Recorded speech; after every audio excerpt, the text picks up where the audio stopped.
Chettinad chicken gravy எப்படி செய்யணும் பார்க்கலாமா? ஸோ இப்போ இஞ்சி பூண்டு கொஞ்சமாக மிளகு எடுத்துக்கிறேன். இதோட கொஞ்சம் சீரகம் சேர்த்துக்கலாம். ஒரே ஒரு சின்ன துண்டு பட்டை, ஒரு 3 லவங்கம் இதில் சேர்த்துக்கலாம். அதே மாதிரி பார்த்தீங்கன்னா சோம்பு கொஞ்சம் சேர்த்துக்கலாம். ஒரு வெங்காயத்தை பொடி பொடியாக கட் பண்ணி வச்சுருக்கேன், அதையும் இப்போ சேர்த்துக்கலாம். இதை இப்போ நல்லா மிக்சியில் கெட்டியாக அரைச்சி எடுத்துக்கலாம். ஓகேவா? ஸோ நான் 3/4 கிலோ கறி எடுத்திருக்கேன். இப்போ ஒரு பாத்திரத்தில் எண்ணெய் சேர்த்துக்கலாம். 2 லவங்கம், ஒரு பிரிஞ்சி இலை, கொஞ்சமாக சோம்பு. இது நல்லா பொரிஞ்சதும் 250 கிராம் வெங்காயம் சேர்த்துக்கிறேன். மேக்ஸிமம் இது அரை பங்கு வேகணும். நல்லா கிளறி விடுங்க. தேவைன்னா நீங்கள் கொஞ்சம் உப்பு சேர்த்துக்கலாம். இந்த அளவுக்கு கண்ணாடி பதத்துக்கு நல்லா வதங்கிடணும். இப்போது ஒரு 3 பச்சை மிளகா பொடிசாக நறுக்கி வச்சுருக்கேன், இதையும் சேர்த்துக்கலாம். நல்லா கிண்டி விடுங்க. இப்போ நம்ம இஞ்சி பூண்டு பேஸ்ட்டை அரைச்சி வச்சோம் இல்லையா, அந்த இஞ்சி பூண்டு பேஸ்ட்டையும் நம்ம இதில் சேர்த்துக்கலாம்.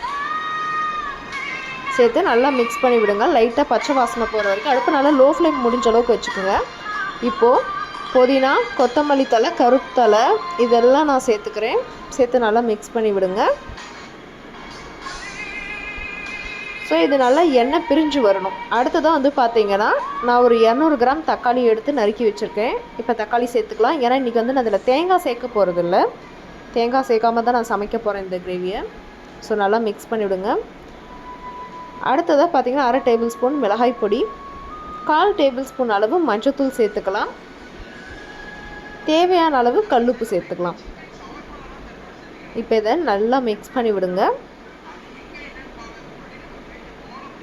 ஸோ இப்போ பார்த்திங்களா நல்லா எண்ணெய் தெளிய ஆரம்பிச்சிருச்சு.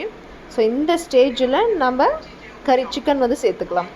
நான் 3/4 கிலோ சிக்கன் எடுத்திருக்கேன். பொதுவாக இந்த மாதிரி சிக்கன்லாம் வந்து பார்த்திங்கன்னா வாஷ் பண்ணதுக்கப்புறம் ஒரு மாதிரி ஸ்மெல் அடிக்க ஆரம்பிக்கும். ஸோ அதில் கொஞ்சமாக மஞ்சள் உப்பு சேர்த்து நீங்கள் வாஷ் பண்ணிட்டீங்கன்னா அந்த கவுச்ச ஸ்மெல் இருக்காது. ஸோ இப்போ இதை நல்லா மிக்ஸ் பண்ணி விடுங்க. தேவையான அளவு தண்ணி சேர்த்துக்கலாம். தேவையான அளவு உப்பு சேர்த்துக்கலாம். ஸோ இப்போ இது நல்லா வேகட்டும்.